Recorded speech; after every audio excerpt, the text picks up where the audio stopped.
అయినా పాస్ అయినా. ఇంకొకటి ఏంటంటే ఇంటర్మీడియట్ 5 సంవత్సరాలు చదివిన. ఇంటర్మీడియట్ 5 సంవత్సరాలు చదివిన. ఫస్ట్ ఇయర్ ఇంగ్లీష్ 5 సంవత్సరాలు పట్టింది. 98 మొదలు పెడితే 93లో క్లోజ్ అయింది. 93 క్లోజ్ అయిన తర్వాత డిగ్రీలో సీకేఎం కాలేజ్ జాయిన్ అవుదామంటే 400 రూపీస్ అడ్మిషన్ ఫీజు ఉండేది.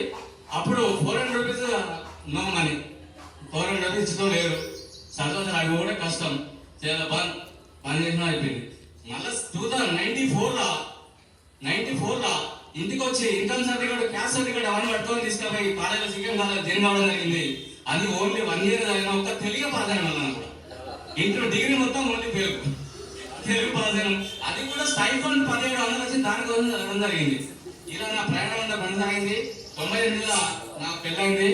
మా మిస్సెస్ ఇక్కడ మీకు అందరూ పరిచయం కదా, చాలా తెలియదు. కానీ చాలా చాలా అంటే ఇక కష్టాలని చెప్పదు. పని చేసుకుంటా 2 పిల్లలు నాకు.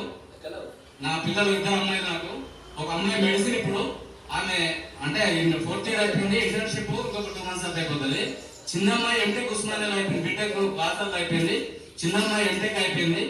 ప్రాజెక్ట్ అసిస్టెంట్ గా ఐఐసిటి సిఎస్ఐఆర్ హైదరాబాద్ కూడా వర్క్ చేస్తున్నది. అంటే జాబ్ కాదు, స్టడీ స్కాలర్ కోసం అన్ని చేస్తున్నది. ఇక చాలా మేము ఇక అన్ని చెప్తే ఇవాళ ఉడది ముచ్చట 2 రోజులు పడుతుంది. అంతా ఎంత మాట్లాడుకోవడం. ఈ అవగాహన ఇచ్చిన పెద్దలు